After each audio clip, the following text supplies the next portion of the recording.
Hi friends, welcome to Sheeba's recipes. ഇന്ന് നമുക്ക് നല്ല രുചിയും വ്യത്യസ്ത രീതിയിലുള്ളതുമായ മത്തങ്ങ കൊണ്ട് നല്ലൊരു ചമ്മന്തി അരയ്ക്കുന്നത് എങ്ങനെയാണെന്ന് നോക്കാം.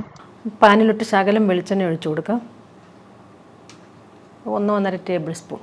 ഇത് കുറച്ചൊന്ന് ചൂടാകുമ്പോൾ 4 വറ്റൽമുളക് ഇട്ട് കൊടുക്കാം. ഒന്ന് മൂപ്പിച്ചെടുക്കാം.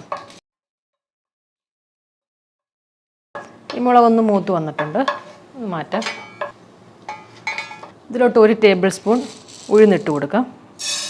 ഈ ഉഴുന്ന് ചെറിയൊരു ബ്രൗൺ കളർ ആകട്ടെ, ഇളക്കി കൊടുക്കാം മീഡിയം ഫ്ലെയിമിൽ. ഇപ്പോൾ ഉഴുന്നിൻ്റെ നിറമൊക്കെ ഒന്ന് മാറുന്നുണ്ട്, ചെറിയൊരു ബ്രൗൺ കളറൊക്കെ ആകാൻ തുടങ്ങിയിട്ടുണ്ട്. ഈ ഒരു കളറായാൽ മതി. ഗോൾഡൻ കളറും കഴിഞ്ഞിട്ട് ഇച്ചിരി കൂടെ. ഇനി ഇതിലോട്ട് ഈ ചെറിയ ഉള്ളി ഇട്ട് കൊടുക്കണം. അത്യാവശ്യം വലിപ്പമുള്ള 6 എണ്ണം എടുത്തിട്ടുണ്ട്. കുറച്ച് വലുതായതുകൊണ്ട് ഞാനിത് 2ആയിട്ട് കട്ട് ചെയ്തേക്കുക. പിന്നെ ചെറിയൊരു പീസ് ഇഞ്ചി, അത് ഞാൻ 2-3 കട്ട് ചെയ്തേക്കുക. ഒരു 1/4 ഇഞ്ച് സൈസിൻ്റെ വലിപ്പത്തിലെടുത്താൽ മതി. ശകലം കറിവേപ്പില ഇതും കൂടെ ഇളക്കി കൊടുക്കാം. കൂട്ടത്തിൽ മത്തങ്ങയും കൂടെ ചേർത്ത് കൊടുക്കാം. ഇത് ചെറിയൊരു കഷ്ണം മത്തങ്ങ ഞാൻ എടുത്തേക്കുന്നത്. തൊലിയൊക്കെ ചെത്തി ക്ലീൻ ചെയ്തിട്ട് ഇതുപോലെ ചെറുതായിട്ടൊന്ന് അരിഞ്ഞെടുത്തിട്ടുണ്ട്. ഒരു 1/2 കപ്പ് നിറച്ച് കാണും. ഈ മത്തങ്ങ മീഡിയം ഫ്ലെയിമിൽ ഒരു 3-4 മിനിറ്റ് നേരം ഒന്ന് ഇളക്കി കൊടുക്കാം.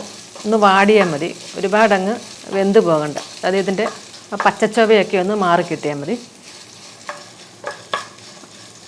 വെളിച്ചെണ്ണ ഒരുപാടൊന്നും വേണ്ട. 1 ടേബിൾ സ്പൂണ് അല്ലെങ്കിൽ 1.5 ടേബിൾ സ്പൂൺ. 1 ടേബിൾ സ്പൂൺ ആയാലും കുഴപ്പമില്ല. നോൺ സ്റ്റിക്കൊക്കെ ആണെങ്കിൽ 1 ടേബിൾ സ്പൂൺ മതി. ഇതിപ്പോൾ ഒരു 4 മിനിറ്റൊക്കെ ആയിട്ടുണ്ട്. ഇത് കുറച്ചൊന്ന് വാടിയിട്ടുണ്ട്. ഇല്ലേ, കളറൊക്കെ ഒന്ന് മാറിയിട്ടുണ്ട്. ഇടയ്ക്കിടയ്ക്ക് ഇങ്ങനെ നിരത്തിയിട്ട് കൊടുക്കുമ്പോൾ ഈ സൈഡൊക്കെ ചെറുതായിട്ടൊരു ഗോൾഡൻ കളറൊക്കെ ആയിട്ടുണ്ട്. ഇത്രയും മതി.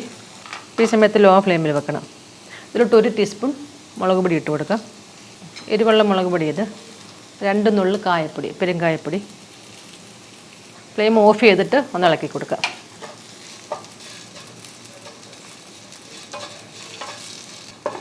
പൊടിയുടെ പച്ചമണമൊക്കെ പോയിട്ടുണ്ട്.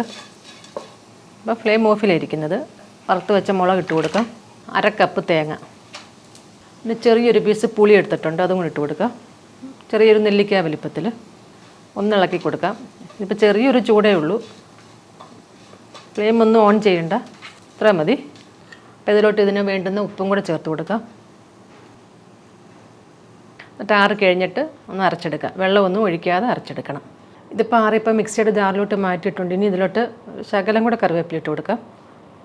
ഇനി ഇത് ചെറിയ തരിയായിട്ടൊന്ന് അരച്ചെടുക്കാം. ചമ്മന്തിക്കൊക്കെ അരയ്ക്കുന്ന ഒരു പരുവ് അറിയാമല്ലോ, ഫൈനായിട്ട് അരയ്ക്കരുത്. ഈ രീതിയിലൊന്ന് അരച്ചെടുത്തിട്ടുണ്ട്. ഉപ്പ് നോക്കിയിട്ട് പോരാത്ത ഉപ്പ് ഈ സമയത്ത് വേണമെങ്കിലും ചേർത്ത് കൊടുത്തിട്ട് മിക്സ് ചെയ്യാം. ഇതൊന്ന് ഉരുട്ടിയെടുത്തിട്ടുണ്ട്. അപ്പോൾ ഈ മത്തങ്ങയ്ക്ക് ചെറിയൊരു മധുരം ഉള്ളതുകൊണ്ട് മുളക് പൊടിയും കൂടെ ചേർക്കണം, അപ്പോഴായിരിക്കും കറക്റ്റായിട്ടിരിക്കുന്നത്. ഇല്ലെങ്കിൽ ചെറിയ മധുരം അറിയും. അതുപോലെ മത്തങ്ങ അരിഞ്ഞു വന്നപ്പോഴൊരു 6-7 ടേബിൾ സ്പൂൺ നിറച്ചുണ്ടായിരുന്നു. അപ്പോൾ ഇത് ചോറിൻ്റെ കൂടെ മാത്രമല്ല, ദോശയ്ക്കും ഇഡ്ഡലിക്കും വേണമെങ്കിലും കഴിക്കാം. നല്ല ടേസ്റ്റ് ആയിട്ടുള്ളൊരു ചമ്മന്തി അത്. അപ്പോൾ എല്ലാവരും ഒന്ന് ട്രൈ ചെയ്ത് നോക്കണം. വീഡിയോ ഇഷ്ടമായെങ്കിൽ ലൈക്ക് ചെയ്യാനും ഷെയർ ചെയ്യാനൊന്നും മറക്കരുത്.